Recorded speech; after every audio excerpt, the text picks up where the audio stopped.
आपण म्हणतो की महाराष्ट्र थांबणार नाही, महाराष्ट्राने वेग धरलेला आहे, मोठ्या मोठ्या प्रमाणामध्ये आज FDI इन्व्हेस्टमेंट महाराष्ट्रामध्ये होतीये. जर ही इन्व्हेस्टमेंट आपल्याला खालीपर्यंत घेऊन जायची असेल तर या अधिकाऱ्यांनी तेवढ्या सक्षमपणे काम करणं गरजेचं आहे. त्या वेगाने अधिकाऱ्यांनी काम करावं लागणार. मी कोणत्या अधिकाऱ्यांना दोष देत नाही, पण जसा वेग वाढतो, जशी वेळ बदलते, काळाप्रमाणे आपल्याला बदलणं गरजेचं आहे. आता आपल्याला हायटेक होणं गरजेचं आहे. आज AI सिस्टम मध्ये आपण विचार करतोय, तर हे होत असताना अधिकाऱ्यांना सुद्धा सक्षम पद्धतीने कसं काम करता येईल, त्यांचे अधिकार कुठे वाढवता येतील, कुठे त्यांना मर्यादा येते, याच्यावरती सुद्धा आपल्याला काम करावं लागणार आहे. आजचं आपण कुकडीचं आवर्तन माझं जे चालू आहे, मला अनेक ठिकाणी इतक्या अडचणी होतात, म्हणजे ज्या ठिकाणी हक्काने पाणी मिळायला पाहिजे शेतकऱ्यांना, ते आज अध्यक्ष महोदय मिळू शकत नाहीये. आम्हाला पाण्याचं त्या ठिकाणी आज 2 दिवस जलसंपदा मंत्र्यांनी वाढून दिले, पण हे सगळी वेळ काय येते, कारण हे नियोजन कुठतरी चुकतंय. फक्त सरकारला दोषी देण्यापेक्षा सरकारचे इतर सर्व जे घटक असतात यांना एकत्रित आपल्याला काम करावं लागणार आहे. अध्यक्ष महोदय, आम्ही काम करत असताना पाहतो, बरेचदा आता या सभागृहात अशी परिस्थिती होते की आम्हाला भांडावं लागतंय किंवा चर्चा करावी लागते.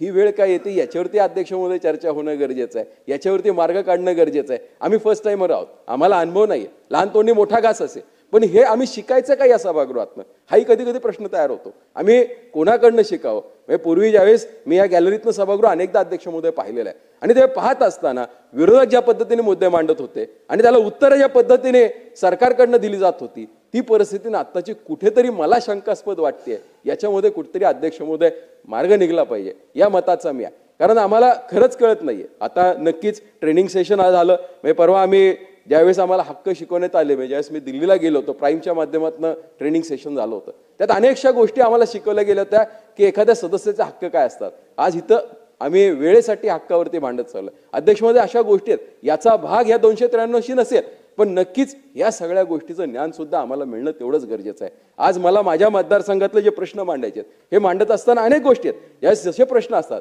तशा अनेक चांगल्या गोष्टी सुद्धा माझ्या मतदारसंघामध्ये अध्यक्ष महोदय झालेल्या आहेत. आज उद्योगाच्या दृष्टिकोनातून माझ्या मतदारसंघामध्ये जवळजवळ 625 हेक्टरवरती एक नवीन MIDC प्रस्तावित आहे, त्याचं कामही शेवटच्या टप्प्यात आलेलं आहे. अध्यक्ष महोदय, 6-7 महिने झालं की सरकारने आणि त्या ठिकाणी कॅबिनेटने मान्यता दिलेली आहे, फक्त HPC होत नाहीये. मग आता ह्याला जबाबदार कोण? याला जबाबदार सरकार आहे की सरकारबरोबर असणारी ही अधिकाऱ्यांची प्रणाली आहे? याच्याकडे आपण थोडंसं अध्यक्ष महोदय लक्ष देणं गरजेचं आहे. त्यामुळे नक्कीच ह्या सगळ्या गोष्टी करायच्या असतील तर माझी अध्यक्ष महोदय आपल्याला विनंती आहे की जसं विरोधकांना आपण संधी देता, तसं आम्हाला सुद्धा काय होतं की ज्यावेळेस आम्ही सत्ताधारी पक्षाचे आमदार म्हणून बोलतो, आम्हाला काही मर्यादा असतात. मी 1 मिनिट अध्यक्ष महोदय तुमचा घेणार आहे. तर आम्हाला ज्या ज्यावेळेस शक्य होतं, कारण आम्हाला ज्या ठिकाणी मर्यादा येतात, आपण आम्हाला संरक्षण देण्यासाठी त्या ठिकाणी बसलेला आहात. त्यामुळे आम्हाला सुद्धा जेवढं विरोधकांना संधी मिळते तशी संधी कशी मिळू शकेल याच्याकडे सुद्धा आपण लक्ष केंद्रित करावं. अध्यक्ष महोदय, परत एकदा बोलत असताना अनेक गोष्टी आहेत, म्हणजे जसं बोलायचं गेलं तर आपण कधीही बोलणं संपणार नाही. जसं वाईट गोष्टी आहेत तशा चांगल्याही गोष्टी आहेत. आज आमच्याकडे तीर्थ क्षेत्र विकास आराखड्यामध्ये मोठ्या प्रमाणावरती अध्यक्ष महोदय काम चालू आहे. मला खात्री आहे की आता थोडंसं अडचणी आहे, म्हणजे ज्यावेळेस आपण म्हणतो की प्रत्येक परिस्थिती ज्यावेळेस तर होते, ही परिस्थिती होत असताना म्हणजे हेनरी फोर्डचं एक वाक्य आहे, अपयश ही अंतिम गोष्ट नाही, ते फक्त पुन्हा नव्याने सुरुवात करण्याची एक संधी आहे. मधल्या काळामध्ये जे काही घटनाक्रम घडला होता, याच्यामध्ये आमच्या सरकारने नक्कीच काट टाकलेली आहे. म्हणजे साप जसा काट टाकून नव्याने सुरुवात करतो, तसं सरकारने काट टाकलेली आहे. आणि उद्याच्या काळामध्ये आमचं सरकार उत्तम पद्धतीने काम करेल. कारण आपण पाहिलं की डिपॉझिट जप्त होतं, आज 288 सदस्य या सभागृहामध्ये आहेत, विरोधकांचे अवघे 46 सदस्य आहेत. म्हणजे आज विरोधी पक्ष नेता सुद्धा होऊ शकला नाही. म्हणजे 16% इतकं सुद्धा त्या ठिकाणी त्यांना जनमत जनतेने दिलं नाहीये. त्यामुळे नक्कीच आम्हाला उत्तम जनमत दिलेलं आहे. त्यामुळे या ठरावाच्या माध्यमातून बोलत असताना की सरकारच्या अनेक चांगल्या गोष्टी आहेत, या सुद्धा समोर आणण्यासाठी उद्याचा जो काही आमचा सत्ताधाऱ्यांचा ठराव होईल त्याला सुद्धा आपण अशीच वेळ आणि न्याय द्यावा अशीच अपेक्षा या ठिकाणी व्यक्त करतो आणि थांबतो. धन्यवाद. अध्यक्ष महोदय, मला 293 प्रस्तावावर बोलण्याची संधी दिली. नगरविकास विभागामार्फत आज MMR रिजनमध्ये मोठमोठी कामे हाती घेतली आहेत.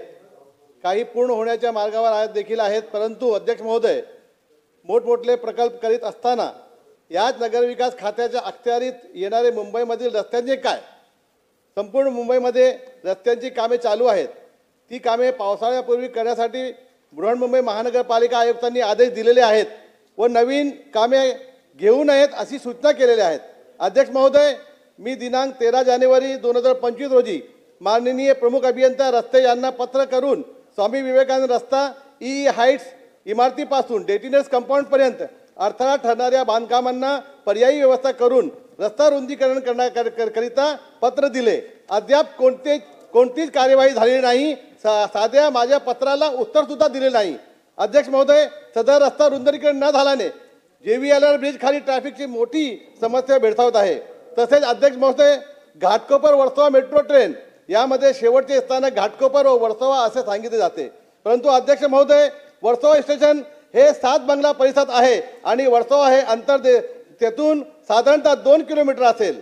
यामुळे नागरिकांना 7 बंगला ते वर्सोवा प्रवास हा रिक्षेने करताना अधिक खर्च सोसावा लागतो. अध्यक्ष महोदय, 7 बंगला येथील मेट्रो स्टेशन जे वर्सोवा नावाने ओळखले जाते ते वर्सोवा गाव पर्यंत मेट्रोची लाईन वाढविण्यात यावी अशी मी मागणी करतो. त्याबाबत मंत्री महोदय उत्तरात खुलासा करतील का? अध्यक्ष महोदय, वर्सोवा विधानसभा क्षेत्रातील फिशरीज लेन वर्सोवा येथील पोलीस लाईन इमारतीतील 50 वर्ष पूर्ण झाली असून इमारतीत जीर्णोत्साह आहे. सदर पोलीस लाईन देखील म्हाडा लेआउटमध्ये आहे. सदर इमारतीचा पुनर्विकास म्हाडामार्फत करून जसे गिरणी कामगारांना माफक शुल्क आकारून घरे दिली त्या धर्तीवर तेथील पोलिसांना घरे देण्यात यावी अशी पोलीस कुटुंबियांची मागणी आहे. अध्यक्ष महोदय, पोलीस लाईन इमारतीचे म्हाडाने पुनर्विकास करून ना नफा ना तोटा या तत्वावर पोलिसांना घरे देऊन शासन पोलिसांच्या घरांना संरक्षण द्यावे. अध्यक्ष महोदय, लक्षवेधीला उत्तरात जे निवेदन दिले आहे ते आपली दिशाभूल करणारे आहेत. यामध्ये 39 बांधकामांपैकी 6 बांधकामधारकांना यापूर्वीच MMRDA मार्फत पर्यायी सदनिका दिल्याचे 28 बांधकामधारकांना अपात्र व उर्वरित 5 निवास बांधकामधारकांना MMRDA सदनिका देणार असे म्हणते. परंतु अध्यक्ष महोदय, माझ्याकडे MMRDAची ताबा पावती आहे. ही ताबा पावती तुम्हाला मी दाखवतो. ही ताबा पावती आहे. माझ्याकडे MMRDA ताबा पावती आहे. यामध्ये धनेश्वर बालाराम केसरवाणी यांचे नाव असून त्यांच्या बांधकामाचे निष्कासन केले. अद्याप त्यांचे पुनर्वसन करण्यात आलेले नाही. अध्यक्ष महोदय, माझा मूळ प्रश्न आहे की ID क्रमांक AN/02 केसरवाणी बाउंड्रीत येतो त्याला ताबा पावती देतो. मग AN 03, 04, 05, 06 हे बाउंड्री बाहेर कसे? प्रकल्पास सुरुवात करताना MMRDAने बाउंड्री आखली, प्रारूप अनेक्झर 2 बनवला, त्यात लोकांना पात्र केले. त्यानंतर ती स्ट्रक्चर बॉडी बाहेर असून त्यावर उचित कारवाई करण्यास बृहन्मुंबई महानगरपालिकेस सांगितले. त्या 15-20 स्ट्रक्चरवर बृहन्मुंबई महानगरपालिकेने पात्रता निश्चित न करता निष्कासन केले. चौकशी केली असता सन 1962-64 पूर्वीचे बांधकाम नसल्यामुळे निष्कासन केल्याची माहिती मिळते. सदर कायदा हा 1968 आहे. अध्यक्ष महोदय, बृहन्मुंबई महानगरपालिका बॉटलनेक पॉलिसीमध्ये 2000 पूर्वीच्या कागदपत्रानुसार पात्रता निश्चित करते व पुनर्वसन एक मिनिट लास्ट आहे पुनर्वसन करते. मग या 15-20 स्ट्रक्चर JVLR प्रकारमध्ये घेऊन नंतर बाउंड्री बाहेर सांगून 1968च्या नियमांतर्गत निष्कासन केले. त्यांचे पुनर्वसन बॉटलनेक पॉलिसीनुसार महानगरपालिका किंवा MMRDAची धरसोड कार्यवाहीमुळे आज 3-4 वर्ष घर दुकान गमावलेले 15-20 बांधकाम धारकांचे पुनर्वसन करण्याकरिता मंत्री महोदय आपण MMRDA आयुक्तांना पुन्हा सुनावणी घेऊन त्या 15-20 बांधकाम धारकांचे MMRDA किंवा बृहन्मुंबई महानगरपालिका मार्फत पुनर्वसन करण्याकरिता आदेश देणार काय? अध्यक्ष महोदय, स्वामी समर्थ नगर JVLR ब्रिज हा निकडीचा सार्वजनिक प्रकल्प पावसाळ्यापूर्वी नागरिकांसाठी खुला करणार काय? मला बोलण्याची संधी दिली त्याबद्दल धन्यवाद. जय हिंद. सत्यजित देशमुख. 1993च्या अंतर्गत विरोधी पक्षाने मांडलेल्या प्रस्तावाला या निमित्तानं त्यांची जी वेगवेगळी मतं आहेत ती मतं खोडून काढण्यासाठी म्हणून आणि सरकारची असणारी भूमिका आहे ती जोरकसपणे आपल्या सगळ्यांच्या समोर परत एकदा मांडण्यासाठी म्हणून मला संधी दिल्याबद्दल मी अध्यक्ष महोदय आपला खरा अंतःकरणपूर्वक परत एकदा ऋणी आहे.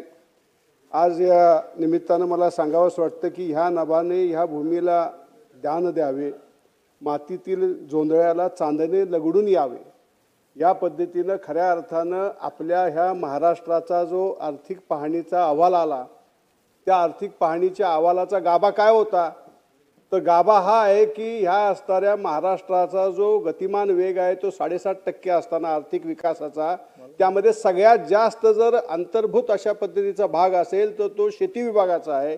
म्हणजे महाराष्ट्राची जी ॲग्रो इकॉनॉमी आहे ती परत एकदा बाळसं धरायला लागलेली आहे असं म्हणलं तर काय वावगं ठरणार नाही. आणखीन हे जर आपल्या असणारे प्रतिपक्षातील जे आमचे सहकारी आहेत ते ओळखू शकत नसतील तर ते निश्चितपणे चुकीचं आहे.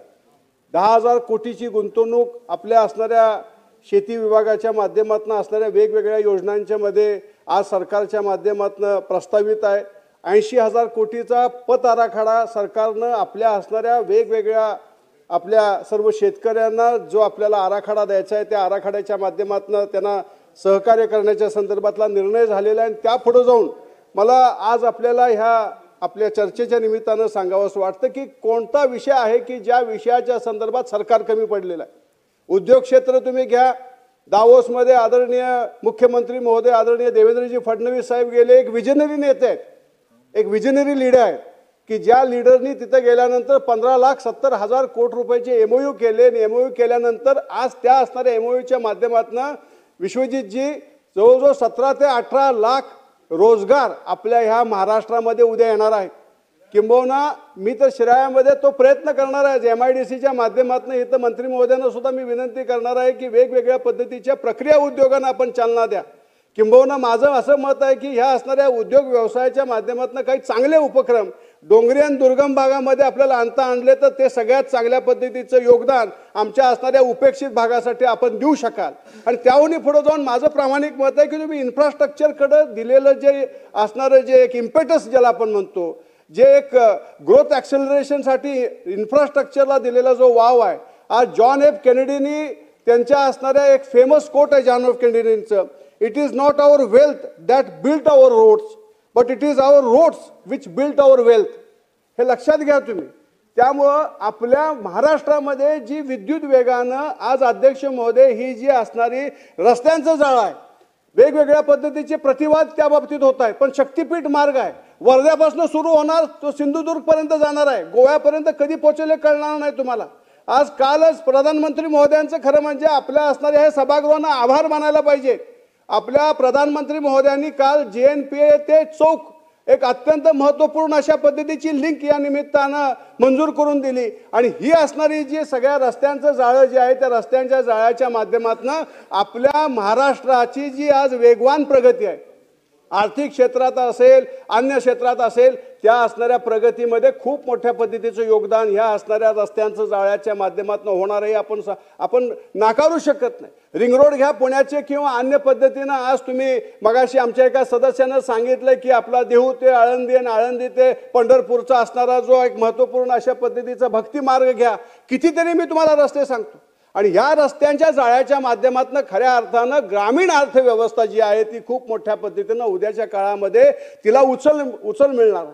आणि त्याहूनही पुढे जाऊन माझं प्रामाणिक मत आहे, आज ग्रामीण विकास खात्याचे मंत्री मगाशी इथं होते, मगाशी सुद्धा चर्चेमध्ये ज्यावेळेस डिमांड्स ठेवल्या गेल्या त्यावेळेस आपल्या चर्चेमध्ये अशा पद्धतीचा मतप्रवाह होता की ग्रामीण भागातले रस्ते जे आहेत ते ह्या पुढच्या काळामध्ये ते चांगल्या पद्धतीनं बांधणं गरजेचं आहे. पाणंद रस्ते जे आहेत, पाणंद रस्ते जे आहेत ते जर आपण व्यवस्थित केले तर मला खात्री आहे तुमचा जो शेतमाल आहे तो शेतमाल जर विद्युत वेगानं जर शहरापर्यंत पोहोचला आणि शहरापर्यंत पोहोचून त्याचं विपणन जे आहे ते योग्य पद्धतीनं झालं तर खूप मोठ्या पद्धतीनं अर्थव्यवस्थेमध्ये बळकटी ह्या असणाऱ्या आपल्या निर्णयाच्या माध्यमातून होऊ शकते. म्हणून माझं प्रामाणिक मत आहे, मी आज ह्या आपल्या असणाऱ्या चर्चेच्या निमित्तानं एवढं सांगू इच्छितो, एक विजनरी अशा पद्धतीचं बजेट ह्या सरकारनं मांडलेलं आहे. लाडक्या बहिणीच्या माध्यमातून केलेलं जे योगदान आहे त्या योगदानाच्या माध्यमातून क्रयशक्ती वाढवलेली आहे. उमेदच्या माध्यमातून वेगवेगळ्या पद्धतीचे जे मॉल्स आज सुरू करण्याच्या संदर्भातला मानस सरकारचा आहे त्याचं सुद्धा या निमित्तानं खऱ्या अर्थानं आमच्या सहकार्याने स्वागत करायला पाहिजे. किंबहुना माझं ह्या पुढे जाऊन मत आहे की ऊर्जा खात्यामध्ये ज्या पद्धतीचं योगदान चालू आहे सर, मला तुम्हाला सांगावंसं वाटतं की यदा कदाचित एक रेव्होल्युशन होणार आहे या महाराष्ट्रामध्ये ऊर्जेच्या माध्यमातून. जे आता आपलं सौर ऊर्जेकडे आपण जे वळालेलो आहे त्याचा खूप मोठ्या पद्धतीनं उद्या आपल्या असणाऱ्या शेतकऱ्यांना फायदा होणार आहे. उद्या आपल्या गावातल्या शेतकऱ्यांना जी त्यांची सातत्याची मागणी आहे की आम्हाला तुम्ही सकाळी 9 ते संध्याकाळी 5 तुम्ही वीज द्या, हे देण्याच्या संदर्भातली एक दृष्टी आपल्या महाराष्ट्राच्या मुख्यमंत्र्यांची आणि उपमुख्यमंत्री महोदय आदरणीय शिंदे साहेबांची आणखीन सन्माननीय पवार साहेबांची आहे. म्हणून मला खात्री आहे की ह्या पुढच्या काळामध्ये महाराष्ट्र दमदार अशा पद्धतीच्या पावलानं पुढे निघून जाईल. आणखीन त्या माध्यमातून देशाचं ग्रोथ सेंटर हा महाराष्ट्र होणार आहे. आणि ते करण्यासाठी म्हणून आपण सगळी मंडळी खरं म्हणजे पक्ष विचार या भेदाच्या पलीकडे जाऊन महाराष्ट्र हित हे आपलं हित असं आपण समजायला पाहिजे. एवढं या निमित्तानं माझं मनोगत मी इथं सांगतो. आणि सरकारच्या बाजूनं मी निश्चितपणे सांगतो की खूप मोठ्या पद्धतीच्या पायाभूत सुविधा सरकारच्या माध्यमातून सुरू आहेत आणि ह्या पुढच्या काळात सुद्धा होतील. अध्यक्ष महोदय, मी विरोधकांनी मांडल्या 293 वर चर्चा करण्यासाठी उभा आहे. नीरा देवगड धरण भोरमध्ये झालं आणि त्यातनं जे साठा होतो त्यातलं बरंचसं पाणी सांगोला, खंडाळा, फलटण, सोलापूर या भागाला जातं. त्यापर्यंत डोम धरणाची तीच परिस्थिती आहे. परंतु या भागामध्ये हे धरणं असताना माझ्या भोर मतदारसंघातील भोर तालुक्यामध्ये या भागाचं पाणी मिळणं अपेक्षित आहे आणि ते पाणी हक्काचं आहे. परंतु धरण झालं आणि त्या भागातनं खाली पाणी साठवण झाल्यानंतर खाल्ल्या भागात पाणी सोडलं गेलं, त्याच्या योजना पूर्ण केल्या गेल्या. परंतु माझ्या भोरमधील जे पाटचारे होते, डावा कॅनल आहे, याचं काम त्या काळात सुद्धा अर्धवट होतं ना आजही 70-80 वर्ष होऊन या ठिकाणी तेही काम अर्धवट आहे. त्यामुळे या भागात लोकांना पाणी असून सुद्धा पाणी उचलता येत नाही. आणि ज्या पूर्वीच्या पाणी परमिशन होत्या त्याचं बंद झालेल्या आहेत आणि तेही या ठिकाणी त्याचं रिन्युएशन होत नाही. तेव्हा ते होणं गरजेचं आहे. आणखी धरणात जवळ असून सुद्धा या लोकांना उन्हाळ्यात पाणी मिळत नाही. म्हणून माझी या सभागृहाला विनंती आहे, आपण त्यामध्ये लक्ष घालून संबंधित विभागाला तसे सूचना दिल्यानंतर ते काम होईल. त्याचप्रमाणे माझ्या गुंजवणी या ठिकाणी वेल्ह्यामध्ये धरण झालेलं आहे राजगडमध्ये. त्या धरणातलं पाणी भविष्य काळात पुरंदर या ठिकाणी जाणार आहे. ते जाण्यास आमचा विरोध नाही, परंतु ते होत असताना ज्या तालुक्यामध्ये धरण आहे त्या भागातल्या जो समस्या सुटल्या पाहिजे. त्यांची जी काय मागणी होती, धरण होताना काही नियम अटी घालून दिल्या होत्या, त्याचं पालन केलं पाहिजे. त्या ठिकाणी आपण पाहतोय त्या भागामध्ये पाऊस काळात भरपूर पाऊस पडतो, परंतु उन्हाळ्यात त्या ठिकाणी पाणी सोडून दिल्यानंतर खाली की त्या भागात वरच्या भागातील लोकांना पिण्याचं पाणी सुद्धा मिळत नाही. त्यामुळे वांगणी उपसा सिंचन योजना आहे, जी वांगणी खोऱ्याला भविष्यकाळात वरदान ठरणारी आहे. आणि वाजघर खोरे उपसा सिंचन योजना आहे, ही राजगडच्या पायथ्याशी जी गावं आहेत त्या भागाचं वरदान ठरणारी ही दोन्ही योजना आहेत. त्या जर त्या पूर्णत्वास आल्या तर खाल्ल्या भागात पाणी सोडण्यास आमची काही हरकत नाही. त्याचप्रमाणे त्या ठिकाणी कॅनलची कामं आहेत, ती बंधाऱ्यांची कामं आहेत, ती कामं झाली पाहिजे. ती झाली तरच त्या ठिकाणी धरण झालं आणि राजगडचा काहीतरी फायदा होईल, नाहीतर काही फायदा होणार नाही. ती लोक जी पूर्वी वाहत राहत होती तीच परिस्थिती भविष्यकाळात त्यांच्यावर पुन्हा एकदा येणार आहे. तेव्हा त्या ठिकाणी आपण सर्वांनी लक्ष घालावं. त्याचप्रमाणे हा जो भाग आहे राजगड किल्ला, तोरणा, रोहिडेश्वर हे सर्व किल्ले त्या भागामध्ये येतात. पण त्या ठिकाणी रस्त्याची अवस्था वाईट आहे. ते रस्ते गड किल्ले जोडण्यासाठी भविष्यकाळात आपल्याला काम करावं लागेल. त्याचप्रमाणे त्या भागात काही कॅनल आहे, त्या कॅनलची दृष्टी सुद्धा होणं महत्त्वाचं आहे. आणि उन्हाळ्यात लोकांना पिण्याचं पाणी मिळावं. कारण की तुम्हाला सर्वांनाच माहीत आहे की त्या भागात उन्हाळ्यात किंवा इतर वेळेस सुद्धा फक्त वयस्कर लोक राहतात. अध्यक्ष महोदय, तरुण मुलं शरीर व उद्योग व्यवसायानिमित्त त्या ठिकाणी कुठलीच संधी नसल्यामुळं पुणे, मुंबई या ठिकाणी येऊन राहतात. मग वयस्कर लोक त्या ठिकाणी असतात, त्या लोकांना रोजचं पिण्याचं पाणी तरी मिळलं पाहिजे. म्हणून शासनाची जे हर घर योजना आली आणि घर घर योजना येत असताना प्रत्येक घरात पाणी मिळलं पाहिजे म्हणून जल जीवन मिशन सारखा कार्यक्रम आपण हाती घेतला. परंतु आज परिस्थिती त्या ठिकाणी अशी आहेत, योजना अनेक मंजूर आहेत परंतु सर्व अर्धवट पडलेल्या आहेत. कुणाचं त्याकडे लक्ष नाहीये. आपण पाहतो ठेकेदारांनी त्यांची 50-60% बिलं काढून घेतल्यात, काहींनी 90% बिलं काढल्यात, परंतु योजना झालेल्या नाहीयेत आणि लोकांना आजही पाणी पिण्याचं मिळत नाहीये. मग योजना असून सुद्धा फायदा नाहीये. मागचीच परिस्थिती त्यांच्यावर आलेली आहे. त्याचप्रमाणे जी मोठी गावं आहेत किंवा शेजारच्या वाड्या वस्त्या आहेत यांना कायमस्वरूपी पाण्याचा प्रश्न मिटावा म्हणून आपण महाराष्ट्र जीवन प्राधिकरणाची स्थापना केली आणि त्या माध्यमातून त्या ठिकाणी योजना चालू आहेत. पण त्याची परिस्थिती तीच आहे, मुदत संपून गेल्यानंतर सुद्धा 5-5 वर्ष आले पण साहेब या ठिकाणी कुणाला पाणी मिळत नाही. योजना अर्धवट आहेत, टाक्यांची कामं अर्धवट आहेत किंवा टाकीचं काम झालंय तर पाईपचं काम, लाईनचं काम राहिलंय, लाईनचं काम झालंय तर त्या ठिकाणी ट्रान्सफॉर्मर बसलेला नाही. म्हणून याचा काही फायदाच होत नाही या योजनेचा. तेव्हा ठिकाणी माझी तुम्हाला विनंती आहे, आपण संबंधित पदाधिकाऱ्यांना सांगून त्या अधिकाऱ्यांच्या माध्यमातून त्या संबंधित मंत्र्यांच्या सहकार्यानं त्या योजना पूर्ण कराव्यात अशी आशा व्यक्त करतो. त्याचप्रमाणे आपण पाहिलंय की राजगड आणि तोरणा हे दोन्ही किल्ले या राजगड तालुक्यामध्ये येतात आणि त्यामुळं नसरापूरपासून पूर्वीपासून महाराजांच्या काळापासून हा रस्ता आहे, परंतु या ठिकाणी तो रस्ता फक्त कागदावरच आहे. गेली अनेक वर्ष या ठिकाणी काम करत असताना सुद्धा हा रस्ता झालेला नाहीये आणि म्हणून चेलाडी पाटण नसरापूर ते राजगड आणि खाली माडमार्गे हा जर रस्ता झाला मडेघाटाचा तर खऱ्या अर्थानं 2 जिल्हे जोडले जाणार आहेत आणि हा तर रस्ता नाही तर या राजगडच्या विकासाचा मार्ग आहे तो खुला करण्यासाठी आपण या ठिकाणी शासनाच्या माध्यमातून लक्ष देऊन संबंधित विषय मार्गी लावावा अशा ठिकाणी आशा व्यक्त करतो. मला या ठिकाणी बोलण्याची संधी दिली त्याबद्दल अध्यक्ष महोदय आपलं मनापासून धन्यवाद व्यक्त करतो. धन्यवाद अध्यक्ष महोदय. अध्यक्ष महोदय 293च्या प्रस्तावावरती चर्चा करण्यासाठी या ठिकाणी मी उभा आहे. अध्यक्ष महोदय माझं माननीय ऊर्जा मंत्री तथा मुख्यमंत्री साहेबांकडे एक विनंती आहे. नुकतंच महावितरण आणि महापारेषण यांचे सहाय्यक अभियंता व महावितरणचे कनिष्ठ अभियंता यांची पदभरती झालेली आहे. ती 2025ला होऊन 298 विद्यार्थ्यांची निवड झालेली आहे आणि कनिष्ठ अभियंतामध्ये 50 विद्यार्थ्यांची निवड झालेली आहे. याच्यामध्ये 23 फेब्रुवारी 2025ला 419 विद्यार्थ्यांची निवड झाली आहे. यामध्ये 157 असिस्टंट इंजिनियर आणि 31 ज्युनियर इंजिनियर अशी एकूण 200 विद्यार्थ्यांचे दोन्हीकडे पण निवड झाली आहे, जे महापारेषणमध्ये पण आणि महावितरणमध्ये पण. तर याच्यामध्ये महावितरण या विभागाने अजूनपर्यंत त्यांची प्रतीक्षा यादी जाहीर केलेली नाही आणि महावितरण विभागाने अतिरिक्त प्रतीक्षा यादी लावावी, कारण ती जर लावली तरच ह्या लोकांना संधी मिळणार आहे, नाहीतर ते बार होणार आहे.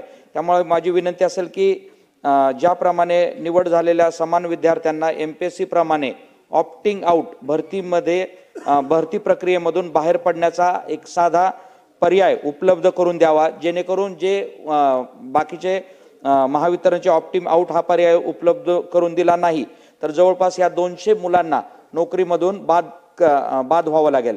म्हणून ह्या दोन्ही महावितरण आणि महापारेषण यांनी हा निर्णय घेऊन ह्या 200 मुलांना काम करण्याची संधी द्यावी. दुसरा मुद्दा विषय असा होता, महाराष्ट्र जलसंपत्ती नियमन प्राधिकरणाने समन्यायी पाणी वाटपाचा एक आता मांदाडे समितीचा अहवाल प्रसिद्ध झाला आहे. तो अहवाल इंग्रजीमध्ये प्रसिद्ध केलेला आहे. आमची एक विनंती असणार आहे तो मराठीमध्ये द्या, आणि तो मराठीमध्ये दिला तर तो व्यवस्थित पद्धतीत सगळ्यांना कळेल. त्याचबरोबर या अहवालावरती ज्या हरकती घ्यायच्या त्यांची तारीख फक्त 15 मार्च पर्यंत दिलेली आहे, तर ती 15 मार्च न देता ती तारीख थोडीशी वाढवून द्यावी अशी आमची विनंती आहे. आणि या अहवालामध्ये जायकवाडीमधील जो जिवंत पाणीसाठा आहे तो 58% शिफारस ही 2000 पूर्वीच्या काळी झालेली समन्यायी पाणी वाटपामध्ये. तर आमची अशी विनंती की ती परत 33% ही पूर्ववत करण्यात यावी. त्याचबरोबर अध्यक्ष महोदय, मौजे हेटवन तालुका पेण जिल्हा रायगड इथे हेटवन धरण प्रकल्पाचं काम सध्याला चालू आहे. तर त्याला 15/10/2024 रोजी त्याच्या निविदा उघडलेल्या आहेत, परंतु कामाचा अजूनपर्यंत कार्यारंभ आदेश दिलेला नाहीये. हेटवन धरणातून नवी मुंबईला पाणी पुरवठा करण्यात येतो आणि ह्या धरणाची मूळ निर्मिती ही शेतीच्या सिंचनासाठी केलेली आहे. परंतु त्या पेण तालुक्यातील त्या भागातील 24 गावे व वाड्या वस्त्यांना जवळपास 22 ते 25 हजार लोकसंख्या असलेल्या लोकांना तिथं मागच्या 10 ते 15 वर्षापासून गंभीर पाण्याच्या प्रश्नाला सामोरे जावं लागतं आणि त्या सगळ्यांची विनंती आहे की त्यांना यामध्ये पाणी पुरवठा या धरणातून मिळावा, अन्यथा त्यांनी एकदम अल्टिमेटम दिलेलं आहे की आम्ही जलसमाधी घेऊ. अध्यक्ष महोदय, शेवटचा एक माझा विषय राहील. माझ्या श्रीरामपूर मतदारसंघातील देवळाली प्रवरा हे या ठिकाणी नवीन पोलीस स्टेशन होण्यासंदर्भात विनंती आहे. राहुरी तालुक्यातील हे नगरपालिका आहे आणि त्याचबरोबर 32 गावं या माझ्या मतदारसंघात राहुरी तालुक्यातील येतात. तर त्या जवळपास 1 लाखापेक्षा जास्त लोकसंख्या त्यामध्ये अवलंबून आहे, त्यामुळे स्वतंत्र पोलीस स्टेशन असावं अशी त्या लोकांची एक मागणी आहे. त्याचबरोबर श्रीरामपूर शहर, श्रीरामपूर ग्रामीण हे पोलीस स्टेशन झाले पाहिजेत आणि अप्पर पोलीस अधीक्षक कार्यालय 1 मिनिट फक्त राहिलेलं आहे. अप्पर पोलीस अधीक्षक कार्यालय व उपविभागीय पोलीस अधिकारी कार्यालय यांची मंजुरी व्हावी. त्याचबरोबर त्यांना त्या ठिकाणी अध्यक्ष महोदय निवासस्थानं फार जुनी झालेली आहेत, ते एक देण्यात यावी एवढीच माझी मागणी. आपण बोलण्याला संधी दिली त्याबद्दल धन्यवाद. जय हिंद, जय महाराष्ट्र. चरण सिंग ठाकूर. अध्यक्ष महोदय, विरोधी बांधवांनी 293 वर बोलावलेल्या चर्चेला या ठिकाणी सहभागी होण्याकरता मी या ठिकाणी उभा आहे. आपण संधी दिल्याबद्दल मी आपला आभारी आहे. महोदय, ज्यांनी हा विषय या ठिकाणी मांडला तेच या सभागृहामध्ये नाही आहेत, परंतु यांच्या पोटामध्ये कुठंतरी दुखत आहे. यांना या महाराष्ट्रामध्ये दिसत नाही आहे की कशा पद्धतीने हे महाराष्ट्र पुढे जायला अग्रेसर झालेलं आहे. आत्ताच आपण पाहिलेलं आहे की 63 राष्ट्रीयकृत आणि आंतरराष्ट्रीय कंपन्याशी 15 कोटी 72 लक्ष रुपयाचे करार या ठिकाणी आमच्या मुख्यमंत्र्यांनी या ठिकाणी केलेले आहेत. लाडकी बहीण योजना आहेत, वीज बिल माफी योजना आहे, नमो शेतकरी सन्मान योजना आहे, वैनगंगा पैनगंगा प्रकल्पाच्या माध्यमातून संपूर्ण पश्चिम विदर्भाचं संकट त्या ठिकाणी दूर होणार आहे. मराठवाडा ग्रीड योजना आहे, पोखरा टप्पा 2 आहे, जलयुक्त शिवार योजना आहे, मागेल त्याला शेततळे आहे. 15 जगातील 3ऱ्या क्रमांकाचे वाढवण बंदर होऊ घातलेले आहे. शेतकऱ्यासाठी पांढर रस्ता, साताऱ्यातील शिवसागर जलाशय, परकीय गुंतवणुकीसाठी पसंतीचं राज्य महाराष्ट्र म्हणून त्या ठिकाणी नावलौकिकास आलेला आहे. त्याचप्रमाणे स्टार्टअपमध्ये देशामध्ये पहिला क्रमांक महाराष्ट्रात आलेला आहे. तरी यांना या विकासाबद्दल काही त्या ठिकाणी दिसत नाही आहे. निराशेच्या गर्तेमध्ये असल्यामुळे यांना फक्त विरोधाशिवाय दुसरं काही दिसत नाही आहे. माझे सरकारला हे सगळं होत असताना एकच विनंती आहे की इतक्या मोठ्या करार केल्यानंतर छोट्या छोट्या शहरामध्ये हे उद्योग त्या ठिकाणी उभारले गेले तर ग्रामीण क्षेत्रातील बेरोजगार युवकांना त्या ठिकाणी संधी मिळणार आहे. त्याच पद्धतीने माझ्या भागामध्ये एक प्रश्न त्या ठिकाणी असा आहे की आपण सौर ऊर्जेचा पंप आता त्या ठिकाणी सगळ्या महाराष्ट्रामध्ये शेतकऱ्यांना देऊ केलेले आहेत, परंतु काटोल निर्वाचन क्षेत्र हे असं आहे की ते ड्राय झोनमध्ये आहे आणि या ड्राय झोनमध्ये असल्यामुळे पाण्याची पातळी त्या ठिकाणी खोलवर गेलेली आहे. 800 ते 1000 फुटापर्यंत त्या ठिकाणी पाणी लागत नाही आणि म्हणून हे सौर ऊर्जेचे पंप देताना जो एक अध्यादेश काढलेला आहे की त्याच्यामध्ये आता विजेचे पंप त्या ठिकाणी कनेक्शन देणार नाही आहे, तर ही अट त्या ठिकाणी शिथिल करण्यात यावी. कारण की 1000 फुटाचं पाणी काढायचं असेल तर त्या ठिकाणी शेतकऱ्यांनी जे विजेच्या पंपासाठी जे पैसे भरलेले आहेत हा अध्यादेश निघण्याच्या अगोदर भरलेले आहेत. म्हणून त्या 163 शेतकऱ्यांना लवकरात लवकर विजेचे कनेक्शन दिले तर 17 बागायतदार त्या ठिकाणी वाचणार आहे. म्हणून माझी सरकारला विनंती आहे की या प्रश्नाकडे प्रामुख्याने लक्ष देऊन त्या ठिकाणी शेतकऱ्यांना त्या ठिकाणी दिलासा द्यावा. इतकीच विनंती या ठिकाणी करतो आणि थांबतो.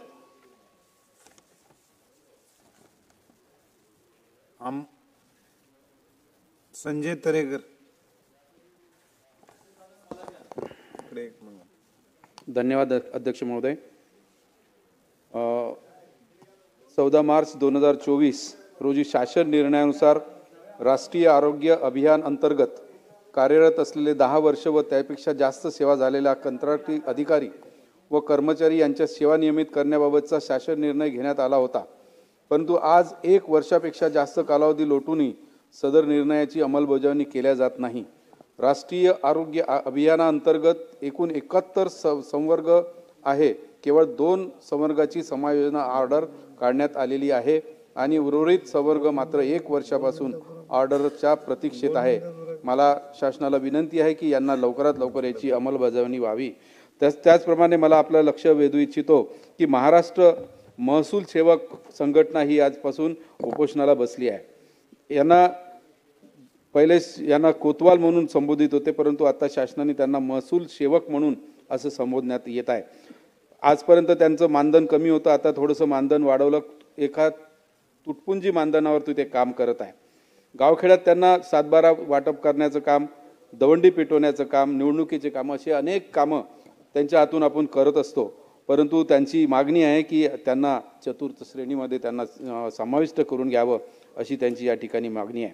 मी माझ्या वणी मतदार संघात झरी तालुका हा आदिवासी तालुका आहे आणि हा आदिवासी तालुका स्वर्गीय सुधाकरराव नाईक यांनी निर्मित केला. त्या आदिवासी तालुक्याची लोकसंख्या 60,000 आहे आणि त्यात आदिवासी हे एकंदरीत 30,000 जवळपास आदिवासी त्या ठिकाणी राहतं. त्यांना त्या ठिकाणी गेल्या अनेक 30 वर्षापासून हा तालुका निर्मित झाला, परंतु आजपर्यंत तिथं दळणवळणाची व्यवस्था नाही, शिक्षणाची व्यवस्था नाही आणि कोणतंही असं औद्योगिक क्षेत्र की त्या ठिकाणी MIDC व्हायला पाहिजे, त्या ठिकाणी दळणवळणासाठी ST डेपो व्हायला पाहिजे. या अशा सुविधा या ठिकाणी अजूनपर्यंत झाल्या नाही. त्या सुविधा या ठिकाणी व्हाव्या अशी आमची विनंती आहे. या ठिकाणी माझ्या वणी मतदारसंघात मटक्याचं प्रमाण फार वाढलं आहे. या ठिकाणी शेतकरी वर्ग यासाठी याच्यात जास्त भरकटलेला आहे. आणि आज तर आता हे ऑनलाईन ऑफलाईन व्यवस्था ही ऑनलाईन सुद्धा झाली आणि त्यात आता विद्यार्थी सुद्धा याच्या मागे पाठीमागे लागले आहे. आणि यासाठी सुद्धा मोठ्या प्रमाणात आपल्याला या शासनाने याकडे लक्ष घातलं पाहिजे. आज या ठिकाणी मला आपल्याला सांगावंसं वाटतं की माझ्या भागात कोळसा खाणी भरपूर आहे. या कोळसा खाणीवर कोळसा उत्पादन करायसाठी बाहेरच्या खूप कंपन्या आल्या. त्या ओबी कंपन्या म्हणतात त्याला.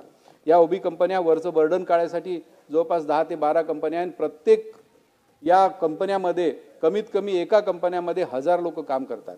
आपल्या शासनाचा निर्णय आहे की त्या ठिकाणी 80% स्थानिक रोजगार आणि 20% बाहेरचा रोजगार असा दिला पाहिजे. परंतु माझ्या भागात हा असं न होता 80% ह्या बाहेर प्रांतातून लोक येतात आणि 20% हे आपल्या आमच्या गावखेड्यातले लोक त्यांना भरती करतात.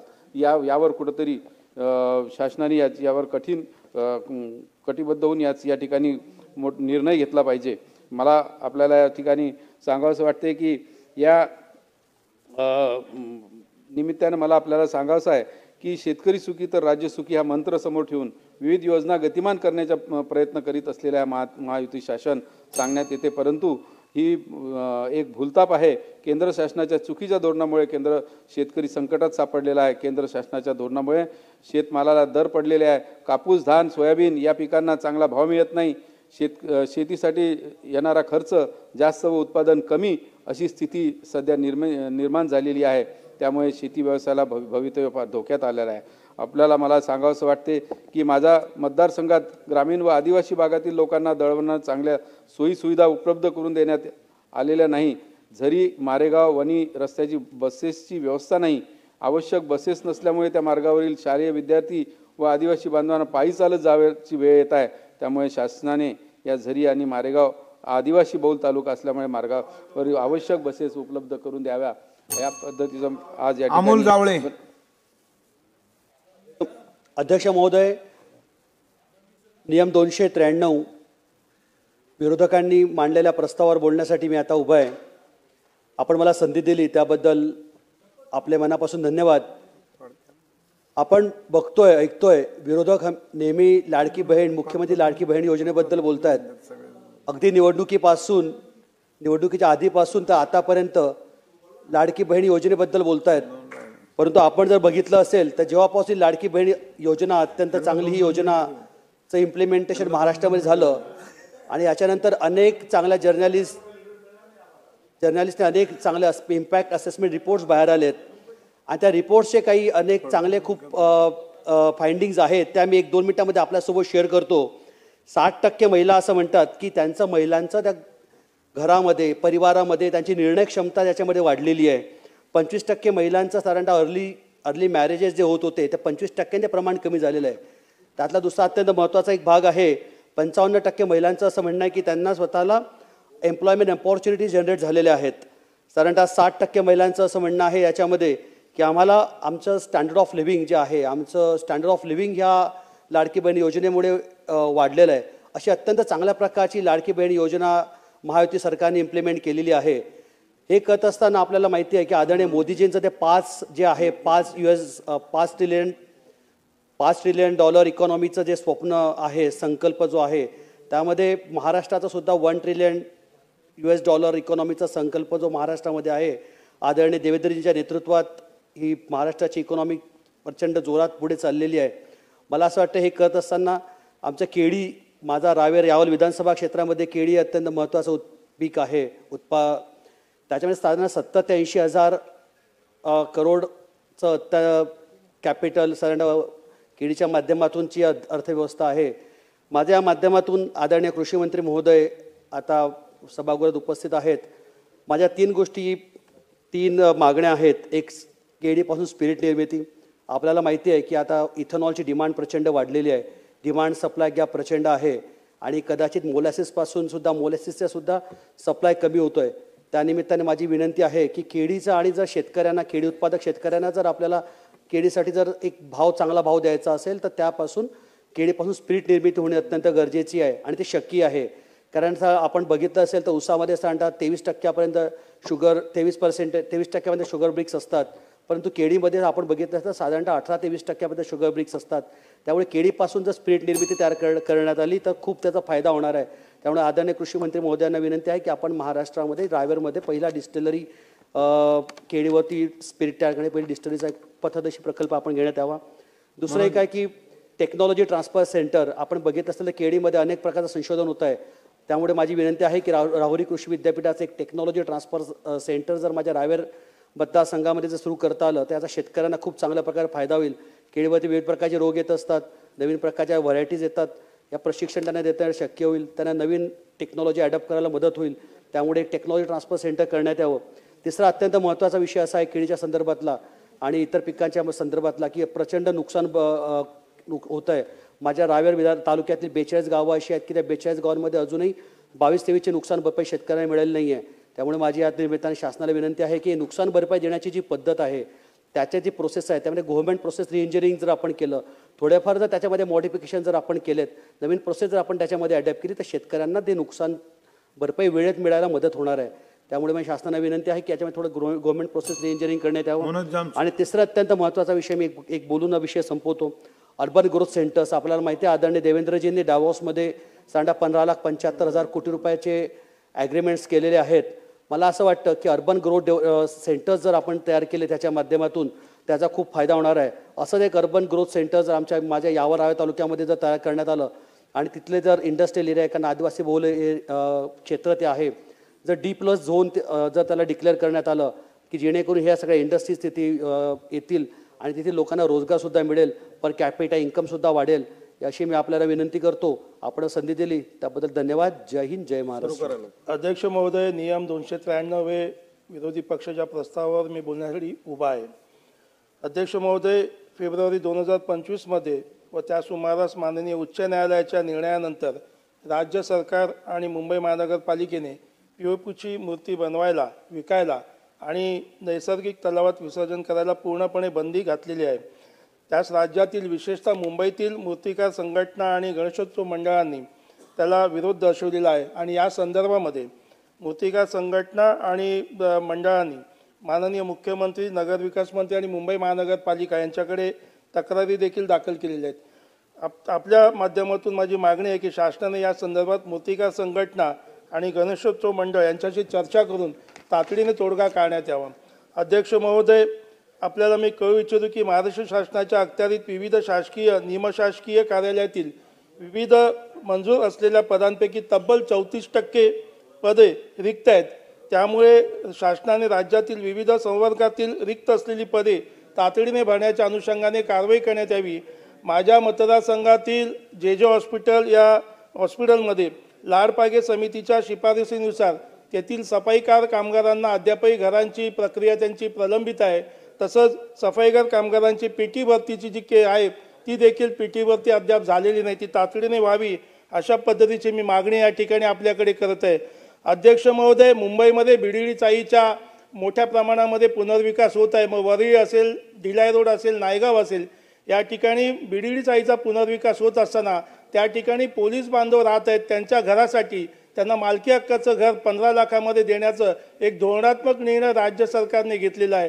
त्याच धर्तीवरती मुंबई महानगरपालिका जी या राज्य शासनाच्या नगरविकास खात्याच्या अंतर्गत येते, त्यांच्या BIT चाळीमध्ये मग माझगाव, माझ्या विभागातील माझगाव ताडवाडी BIT चाळ असेल, मुंबई सेंट्रल BIT चाळ असेल, आगरीपाडा BIT चाळ असेल, या ठिकाणी देखील मुंबईमध्ये पोलीस वसाहतीत आमच्या BIT मध्ये त्या पोलीस वसाहतीत राहतात आणि पोलीस कर्मचारी आणि त्या ठिकाणी महानगरपालिकेचे देखील कर्मचारी राहतात.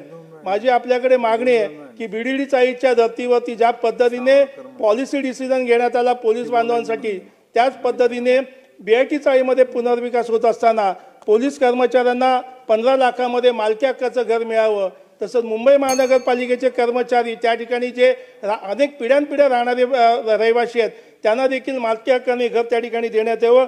अध्यक्ष महोदय, मी 2च मुद्दे फक्त घेतोय या ठिकाणी की मुंबई महानगरपालिकेचं जे आयुक्तालय आहे, ज्या ठिकाणी आयुक्त बसतात तेथून 15 मिनिटाच्या अंतरावरती माझा भायखळा विधानसभा मतदारसंघ आहे.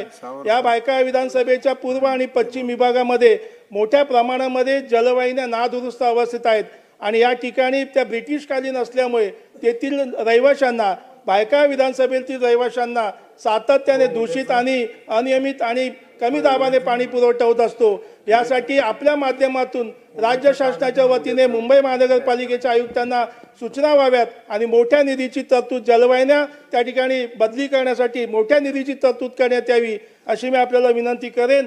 त्याचप्रमाणे भायखळा विधानसभेमध्ये मोठ्या प्रमाणामध्ये प्रदूषण आहे. वेगवेगळ्या प्रकारची त्या ठिकाणी विकास कामे चालू आहेत.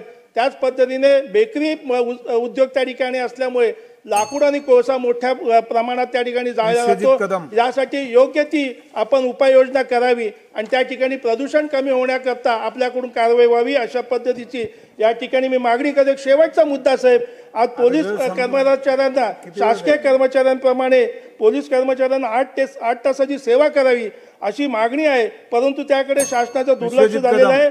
पोलीस कर्मचाऱ्यांना 12 ते 24 तास सेवेवर कार्यरत राहावे. विशेषतः महिला पोलीस कर्मचाऱ्यांना त्यांना नाहक त्रास या ठिकाणी सहन करावा लागत आहे.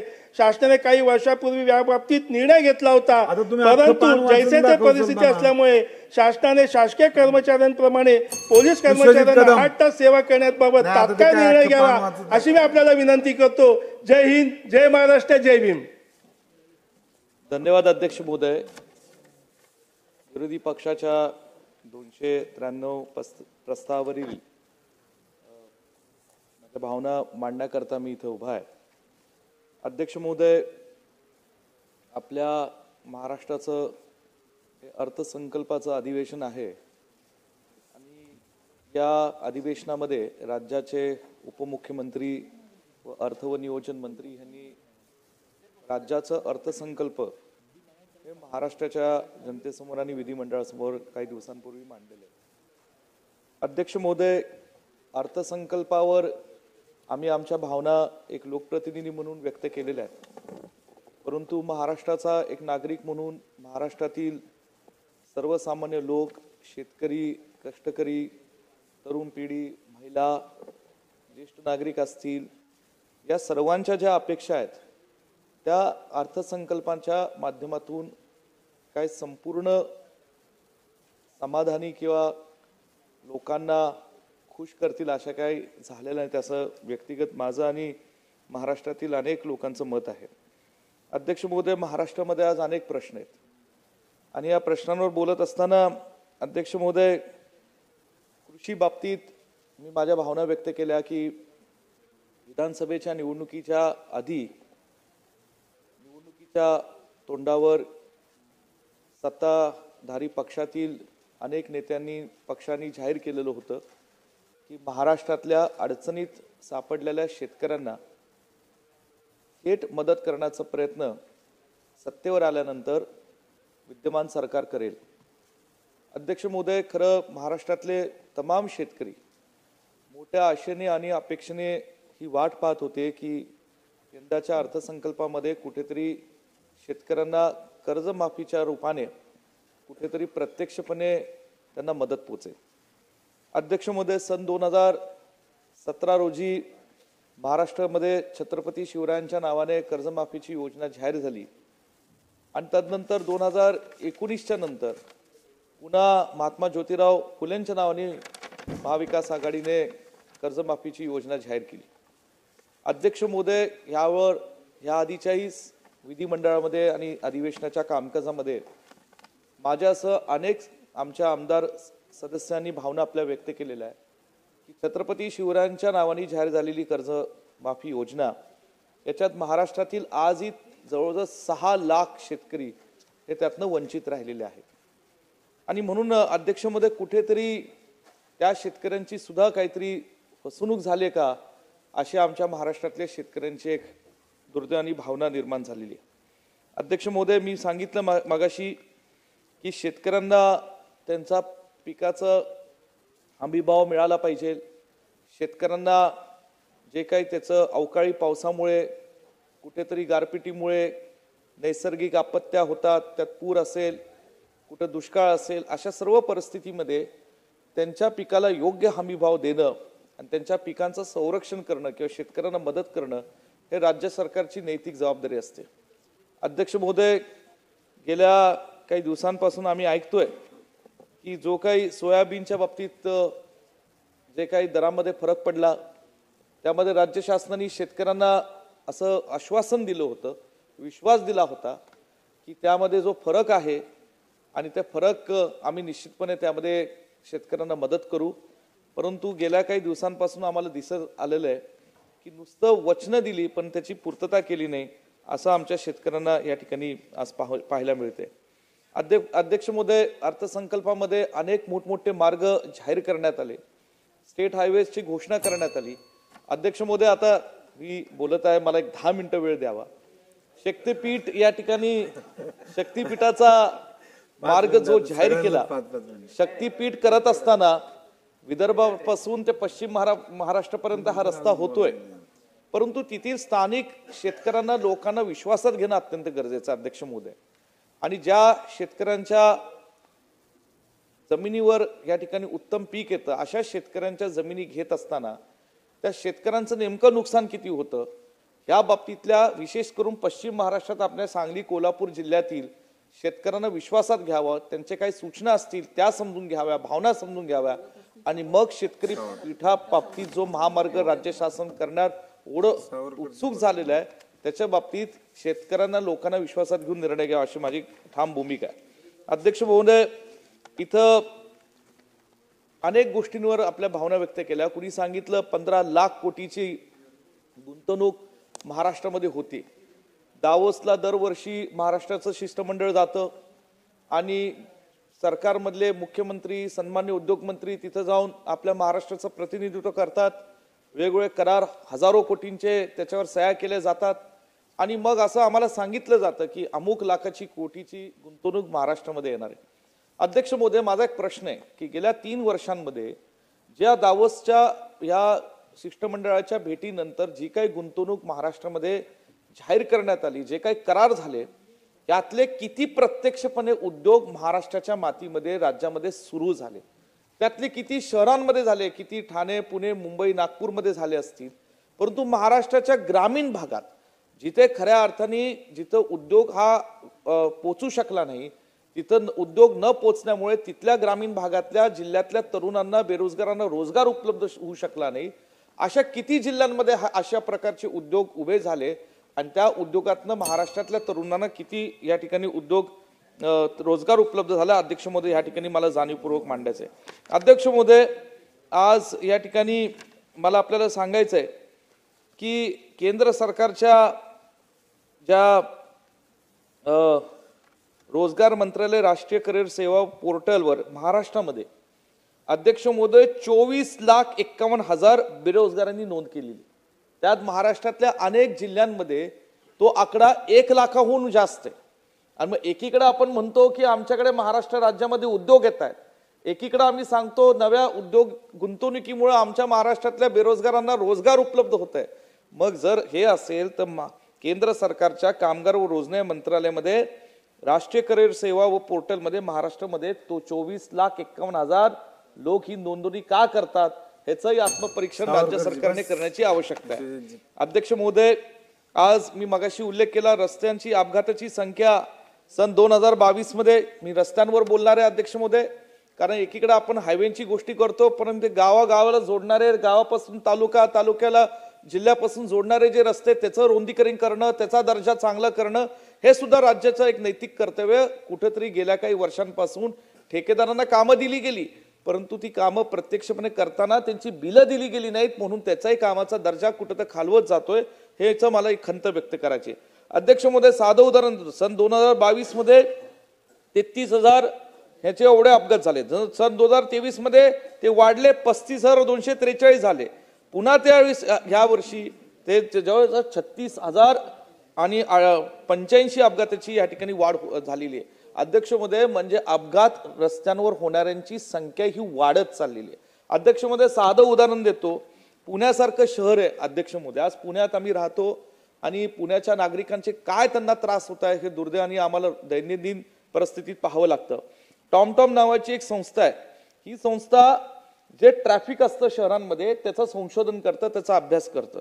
आणि या संस्थेने जी वाहतूक असते त्याच्यामध्ये जगात पुणे शहर हे 4थ्या क्रमांकावर आहे, जिथं संत गतीने वाहतूक चालते. 10 किलोमीटर अंतर पार करण्यासाठी सरासरी जयकुमार गोरे भाऊ 33 मिनिटं आणि 22 सेकंदाचा प्रवास हा पुण्यासारख्या शहरात तिथल्या नागरिकांना करावा लागतो. आणि मग मला म्हणायचं की हायवे केले जात आहेत, हरकत नाही. महाराष्ट्राच्या विकासामध्ये भर पडत असेल, शेतकऱ्यांना लोकांच्या जमिनी लाटल्या जाणार नसतील तर निश्चितपणे हायवे करायला आमचं समर्थन आहे. पण शहरांमध्ये सुद्धा जी वाहतुकीची कोंडी होत चालली आहे, मग पुणे शहर असेल, नागपूर, औरंगाबाद, ठाण्यासारखे शहर असतील, ह्या वाहतुकीची कोंडी आपण कशी त्याची सोडवणूक करणार आहात आणि त्याच्याकरता जे रस्ते रुंदीकरण करून त्याचेही रिंग रोड करायचे, ह्याच्यावर गांभीर्याने दखल देण्याची आवश्यकता आहे. शेवटचा मुद्दा अध्यक्ष महोदय, आणि तो महत्वाचा आहे. अध्यक्ष महोदय, आपण शेतकऱ्यांवर वारंवार सरकार बोलतं, कृषी खात्यावर आम्ही अमुक खर्च केला, शेतकऱ्यांसाठी आम्ही अमुक मदत केली, योजना केल्या. परंतु अध्यक्ष महोदय, या ठिकाणी कृषी क्षेत्रामध्ये पाण्याची नियोजन करणं महत्वाचं आहे. पण पाणी पोचल्यानंतर जर त्या शेतकऱ्याला पाण्याचा वापर शेतीसाठी योग्य विजेच्या पद्धतीने मिळाला नाही तर शेतकऱ्याला त्याचा काही उपयोग नाही. आणि म्हणून आज ऊर्जा खात्याबाबतीत आज अनेक विषयांचे ट्रान्सफॉर्मर जळत आहेत. आमच्या सांगली जिल्ह्यामध्ये तर या ठिकाणी असे काही प्रश्न आहेत की एकाच ठेकेदाराला अनेक तालुक्यातलं काम दिलेलं आहे, पण ते काम 70% वरून पूर्ण झालेलं नाही. अध्यक्ष महोदय, काय सांगली जिल्ह्याबाबतीत तुझा भाव विशेषतः ऊर्जा खात्याच्या बाबतीत न होतं आम्हाला त्याची कल्पना नाही, परंतु केवळ ऊर्जा खात्यामुळं जे आमच्या सांगली जिल्ह्यातलं द्राक्ष, ऊस, हळद, सोयाबीन अशी अनेक पिकांना एक मोठा जागतिक आणि महाराष्ट्रव्यापी एक बाजारपेठ होतं. अध्यक्ष महोदय, शेवटचा मुद्दा आहे. आज कुठेतरी आमदार साहेब, आणि या बाबतीमध्ये अध्यक्ष महोदय कुठंतरी मी सातत्याने सांगलो, स्ट्रीट लाईट असतील या ट्रान्सफॉर्मर असतील त्याचे बदल करण्याची भूमिका असेल, नव्याने बसवण्याची असतील, आज कुठेतरी ऊर्जा खातं कमी पडतंय. आणि म्हणून सांगली जिल्हा, विशेषतः माझा पलूस कडेगाव मतदारसंघामध्ये हे सगळे ऊर्जा खात्याचे प्रश्न सोडवण्याची अत्यंत महत्वाची गरज आणि आवश्यकता आहे. अध्यक्ष महोदय, मला या ठिकाणी सांगायचं की 10 HP पर्यंत मोफत वीज बिल द्यावी, कारण अनेक शेतकरी बांधवांना एकत्रित पाईपलाईन करून शेतीस पाणी पुरवठा केला जातो, त्यामुळे त्यांना प्रश्न 10 HP शिवाय पर्याय नसतो. कृष्णा नदी काठ असणाऱ्या विशेषतः आणि इतर भागातल्या आमच्या शेतकऱ्या 2 HP पासून ते 10 HP पर्यंत शेतकरी बांधवांना त्यांच्या सोयीनुसार नियमित वीज पुरवठा करणं हे सरकारचं कर्तव्य आणि ते या ठिकाणी सरकारने करावं अशी माझी या ठिकाणी एक नम्रपणे मागणी आहे. अध्यक्ष महोदय, अनेक प्रश्नांवर बोलायचंय, परंतु मला या ठिकाणी इतर सदस्यांचा वेळ घ्यायचा नाही. आपण मला 2 शब्द बोलण्याची संधी दिली त्याबद्दल मी आपले आभार मानतो आणि माझे 2 शब्द इथंच थांबवतो. जय हिंद, जय महाराष्ट्र. अध्यक्ष महोदय, श्री आदित्य ठाकरे आणि विजय वडेट्टीवार यांचा 293चा प्रस्ताव आपण क्लब केला आहे विरोधी पक्षाचा. प्रस्तावामध्ये साधारणतः जे विषय घेतले गेले त्याच्यामध्ये अशी परिस्थिती आहे की 42 मंत्री हजर असतील तरच हे प्रस्ताव पूर्ण होऊ शकतात अशी परिस्थिती आहे. पण तरीही आपण सकारात्मक दृष्ट्या या बाबतीत पुढे गेलो पाहिजे. आणि म्हणून बघा, मागण्यांच्या बाबतीत श्री जयकुमारजी गोरे यांचं उत्तर मी शांततेने ऐकत होतो. सूक्ष्म अभ्यास करून त्यांनी उत्तर द्यायचा प्रामाणिक प्रयत्न केला. आणि म्हणून मी आज या चर्चेमध्ये भाग न घेण्याचं ठरलो होतं आधी, परंतु त्यांचा पॉझिटिव्ह अप्रोच असल्यामुळे मला फक्त एक गोष्ट त्यांच्या निदर्शनास आणून द्यायची आहे. शेतकरी हिताच्या अनेक चर्चा या सभागृहात झाल्यानंतर शेवटी फेडरल स्ट्रक्चर जर संविधानानं स्वीकारलेलं आहे तर त्याच्यामध्ये लोकसभा, विधानसभा आणि मग स्थानिक स्वराज्य संस्था, जिल्हा परिषद, पंचायत समित्या असं आपलं कामकाजाची पद्धत आहे. महाराष्ट्र असं एक राज्य आहे, देशामध्ये सर्व राज्यांमध्ये जिल्हा परिषद, पंचायत समित्या नाही आहेत. ठराविक राज्यांमध्येच पंचायत समिती, जिल्हा परिषद अशा दोन्ही संस्था कार्यरत आहेत. उद्देश हा होता पुरोगामी महाराष्ट्राचा की लोकप्रतिनिधींचा लोकांपर्यंतचा अप्रोच वाढला पाहिजे. आणि म्हणून आपण पंचायत समिती स्थापन केली, जिल्हा परिषदी स्थापन केली. परंतु आज दुर्दैवानं जिल्हा परिषदची स्थिती फार वाईट आहे. म्हणून मी फक्त एक उदाहरणार्थ मंत्री महोदयांचं निदर्शन आणून देतो. 41 कोटी रुपयाचा DPCचा निधी दलित वस्तीचा अकोला जिल्हा परिषदला 2024-25 मध्ये नियुक्ती मंजूर झाला होता. सप्टेंबर महिन्यात जिल्हा परिषद CO वैष्णवी मॅडम यांनी त्याच्यावर स्टे दिला की या कामामध्ये अनियमितता दिसून राहिली कामाचं सिलेक्शन करताना, आणि मग ते खरंही होतं त्यांचं.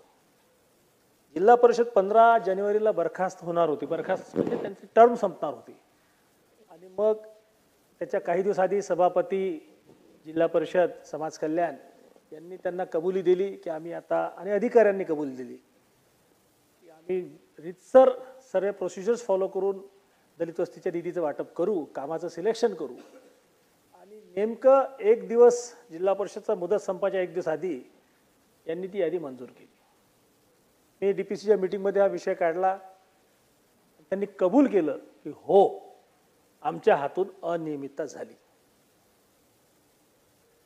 विषय संपला, त्याला स्थगिती सारखं पालकमंत्र्यांनी दिलं. आता नवीन यादी करणं चालू आहे. 1500 पैकी 800-900 निरंक असणाऱ्या वस्त्या, अध्यक्ष महोदय, इथलं एकही काम नाही घेतलं गेलं, आणि ज्या वस्त्यांमध्ये याच्या आधी 2-2, 3-3 वेळ कामं झाले ते कामं परत घेतले गेले. आता विषय इथं मर्यादित नाही आहे मंत्री महोदय. आपण अनेक उदाहरणं महाराष्ट्रात पाहिले की राज्यकर्त्यांकडून थोडीशी चूक झाली तर पूर्ण मीडिया आणि जनता आपल्यावर तुटून पडते, विरोधी पक्षही तुटून पडते. यांचं काय? हे जे ठमके आणि परिहार नावाचे डेप्टी CEO आहेत, ज्यांनी ही शाळा केली, आमच्याकडे शाळा शब्द अर्थ सर्वांना समजते, त्यांनी ही शाळा केली, रात्री बेरात्री बसून याद्या केल्या, नंतर चूक कबूल केली, यांच्यावर कारवाई होणार आहे की नाही अध्यक्ष महोदय? मी चौकशी केली, परिहार कोण आहेत म्हटलं, गृहस्थ, सद्गृहस्थ. माझ्या लक्षात आलं की यांना डेप्टी CEOचा चार्ज दिला, आणि यांची पोस्ट मुळात ABDOचीच आहे. BDO लेवलचा माणूस 2-2, 3-3 विभागाचा चार्ज सांभाळतो जिल्हा परिषद डेप्टी CEO म्हणून, आणि हे करते ठमके नावाचे अधिकारी. दोन्ही अधिकाऱ्यांनी ही शाळा केली, नंतर कबूल केलं त्यांनी की आमच्याकडून चूक झाली, आता आपण त्याची रीतसर यादी तयार करून राहिलो. आमच्या पक्षावरही आरोप होतात, आम्ही यांच्या विरोधात आहोत, आम्ही त्यांच्या विरोधात आहोत. पण या अधिकाऱ्यांचं काय? आता ते आम्ही रीतसर सगळ्या प्रोसिजर फॉलो करू. जिल्हा परिषद CEO वैष्णवी मॅडम यांनी सुद्धा यांना चार्ज दिला कसा? म्हणून माझी या सर्व चर्चेच्या निमित्तानं कळकळीची विनंती आहे. चुलीवर चढवण्याचं काम फक्त राज्यकर्त्यांचंच नशिबानं यावं असं होऊ नये. अधिकाऱ्यांचं काहीतरी झालं पाहिजे. म्हणून माझी सन्माननीय मंत्री महोदय गोरे साहेबांना विनंती आहे की ठमके डेप्टी CEO जिल्हा परिषद अकोला आणि परिहार, ठमके तर डेप्टी CEO रँकचे आहेत, पण परिहार ABDO होते त्याच्याकडे डेप्टी CEOचा चार्ज आहे. ठमके आणि परिहार या दोन्ही अधिकाऱ्यांची चौकशी करून त्यांच्यावर रीतसर कारवाई व्हावी. चौकशीमध्ये जर दोषी आढळले तर कारवाई करा. आकच बुद्धीनं आपलं काही म्हणणं नाही, पण ही तात्काळ चौकशी लागली पाहिजे. हा एक विषय. 500 रुपयासाठी आत्महत्या आमच्या विदर्भात शेतकरी करतात भाऊ. आज याची चर्चा सुरू असताना आपण पाहून राहिलो की शेतकरी आणि शेतीवर प्रेम करणारा, ग्रामीण भागात राहणारा माणूस हा यांच्यामुळे त्रस्त आहे. हे जर सुधारले ना थोडेसे, मला नाही वाटत आमदार खासदाराकडे लोक इतक्या चक्रा मारतील. आपण तर दायित्व आहे आपलं, आपण तर लोकांना फेस करतो. 5 वर्षात लोक आपल्या घरी पडू शकतात, यांचं काय? म्हणून याच्यावर मंत्री महोदय निश्चित स्वरूपात कारवाई करतील अशी मला आशा आहे, विश्वासही आहे. दुसरं, उद्योग महाराष्ट्र वाढले पाहिजे याविषयी आमचे मंत्री उदयजी सावंत आणि तत्कालीन शिंदे साहेब, देवेंद्रजी यांनी मोठा निर्णय घेतला. महाराष्ट्रामध्ये 16 रिजनल ऑफिसेस आहेत MIDCचे उद्योगासाठी. विदर्भातलं 2च होते, नागपूर, अमरावती. विदर्भातल्या 11 जिल्ह्यात 2च RO ऑफिस होते. अकोल्याला RO ऑफिस मंजूर केलं त्यांनी. मंजूर केलंच नाही, निधीसुद्धा दिला बांधकामासाठी, आस्थापना पण मंजूर केली, त्याचा GRही निघाला. कलाकार MIDCचा RO चार्ज घ्यायलाच तयार नव्हता, कारण की ॲडिशनल काम करायला लागत होतं. आणि इथं केलं तर काही गोष्टी खुल्याम होऊ शकत नाहीत, उद्योजकांना अमरावतीत बोलावून घ्यायचे. म्हणून पारधी नावाचे जे RO आहेत त्यांनी लक्ष दिलं नाही. मग आपण निवडणूक झाल्यावर मागं लागलो. मोठ्या मुश्किलनं त्यांच्याच बिल्डिंगमध्ये थोडीफार जागा खाली करून दिली आणि RO ऑफिस सुरू केलं. आठवड्यातून 2 दिवस RO येऊन बसतात अकोल्याला. आता याच्यातली खासियत गोरेसाहेब अशी आहे की हा पडळकर नावाचा RO आहे, हा खुल्याम पैसे मागते. यानं MIDC चेकिंग करणं लावलं कारखाने. 3000च्या वरती उद्योग आहेत आमच्याकडे. काय चेकिंग करून राहिलं की तुमची जी बिल्डिंग आहे त्याच्या व्यतिरिक्त तुम्ही काही एखादी टॉयलेट काढलं का, परवानगी न घेता एखादं पार्किंग सारखं तुम्ही छप्पर टाकतो, आपण टीन टाकतो, ते काढले काय आणि मग उद्योजकांना पैसे मागा. हा धंदा केलाय, आता पळून गेला, आता बदली झाली. माझी विनंती आहे मंत्री महोदयांना आणि अध्यक्ष आपल्या मार्फत की या पडळकरचा इलाज होणार आहे की नाही. खुलेआम पैसे मागत, त्याच्यावर खुलेआम आरोप केले. उद्योजकांना मी बोलावलं, त्याच्या समोर उद्योजकांनी सांगितलं हो तुम्ही पैसे मागितले. आपण साधारणतः अधिकाऱ्यांची मानसिकता खराब होऊ नये आणि ह्या पुरोगामी महाराष्ट्र खूप नीट पद्धतीने चालला पाहिजे म्हणून पोलीस कंप्लेंटपर्यंत गेलो नाही. तर मला अँटी करप्शन आणि ते फोन टॅपिंग करणं हेही करता आलं असतं, पण त्याच्यातून निघत नाही काही. शेवटी कोळसा किती उघडला तरी काळाच निघणार आहे. परंतु आज या चर्चेदरम्यान आम्ही कालपासून मंत्री महोदयांचं उत्तर ऐकू आलं तर मला असं वाटलं की हे काही करतील. आणि दुसरं याच्यामध्ये 8 लोकांचं निधन झालं त्या MIDCच्या रस्त्यावर जाताना. अडचण काय? नॅशनल हायवे गेला, नॅशनल हायवेचा ओव्हरब्रिज गेला. फक्त 300 मीटर रस्त्यासाठी ॲक्विजिशन करायची तयारी MIDCची असायला पाहिजे आणि देणारे तयार आहेत. त्यांचं सहमतीपत्र घेतलं मी. मोजणीसाठी 6 महिने लावले साहेबांनी मोजणी करायला. आता प्रस्ताव MIDCच्या रिजनल ऑफिस अहिर साहेबांकडे आहे. माझी विनंती आहे, तुमचं खातं जरी नसेल गोरे साहेब तरी एक फोन तिथं जर आपण लावला तर ॲक्विजिशन होईल आणि पुढे होणारे अपघात टळतील. एवढंच या ठिकाणी मला सांगायचं आहे. मी विरोधी पक्षांनी जरी हा प्रस्ताव आणून स्वतः सगळे गायब झाले असतील तरी सकारात्मक चर्चामध्ये आपले आणि अध्यक्षांचे धन्यवाद मानतो की शेवटचा सदस्य हजर असेपर्यंत आमचे मंत्री थांबले, आपण संधी दिली. धन्यवाद. जय हिंद, जय महाराष्ट्र. या दोन्ही प्रस्तावावरील चर्चा संपली असे मी जाहीर घोषित करतो.